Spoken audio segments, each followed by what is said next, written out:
France Télévisions. Donc c'est une décision technique administrative, on ne compte pas du tout. Je voudrais que ce soit exprimé que finalement c'est une communauté, la communauté des originaires d'outre-mer, qui finalement est rayée du paysage audiovisuel. Alors bien sûr, il y a des promesses.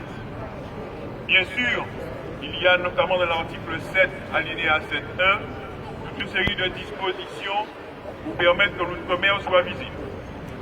En tout cas, ce que moi je peux vous dire, en tant que responsable du comité marche du 23 mai 1998, c'est qu'il nous a fallu 20 années pour que, enfin, la représentation nationale reconnaisse qu'il y avait un crime contre l'humanité et pour qu'il y ait une date pour honorer les victimes de l'esclavage colonial. Et s'il y a eu enfin cette reconnaissance au bout de 20 ans, c'est parce qu'au fond il y a eu au moins 3 conditions qu'il fallait réunir. Et je suis sur ces bases-là aujourd'hui avec vous pour que nous puissions combattre. Tout d'abord, retrouver le minimum d'unité qui peut nous unir, le plus petit dénominateur commun, et le rappeler sans cesse, chaque fois que des nécessaires, des indispensables divisions vont apparaître. Ça, c'est la première condition. La deuxième condition, c'est un travail énorme en quantité et aussi et surtout en qualité. Ce n'est que comme ça qu'on peut arriver à reconnaître. Et une fois qu'on a ces deux conditions, il faut une troisième. Il faut arriver à convaincre notre intelligentsia. Il faut arriver à faire comprendre qu'il y a une nécessité. Et tant que nos gouvernants ne voient pas un intérêt aussi immédiat pour eux, ils ne vont pas bouger avec nous. Donc vous voyez que c'est un travail colossal que cette communauté a mené.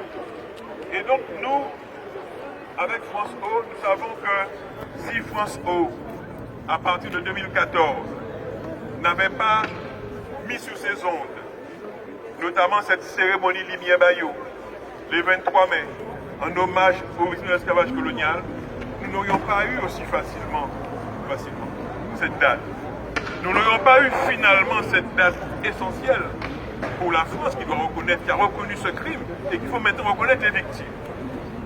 Et je dis ceci tout de suite à France O, c'est que nous, CM98, nous sommes prêts déjà pour pouvoir faire en sorte qu'il y ait une grille de programme dans notre domaine mémoriel.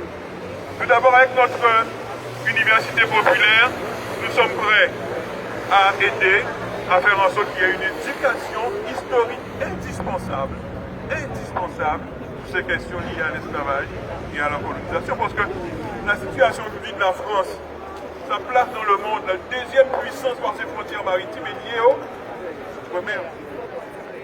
Deuxièmement, nous sommes prêts aussi à faire en sorte que, sur les questions de la mémoire, que nous organisions tous les 23 mai, c'est une date nationale, des manifestations spécifiques, à la fois en direction des originaires, mais aussi de toute la population, pour qu'elle ait conscience de cela. Et enfin, nous pensons qu'il est essentiel, vraiment essentiel, que dans ce pays, il y ait une véritable conscience de cette histoire de la France, histoire tous ensemble, afin que nous puissions justement faire ce qu'on appelle le vivre ensemble. Donc je pense qu'avec ces conditions-là, nous pouvons, s'il y a de la qualité, s'il y a de l'unité et s'il y a de la mobilisation, nous devons pouvoir faire entendre raison. C'est une communauté en fait qui a à se réveiller.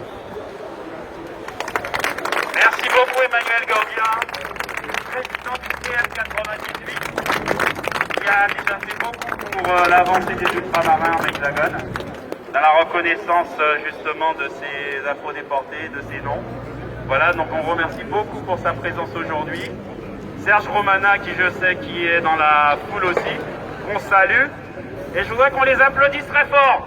Le CM98. Et pépé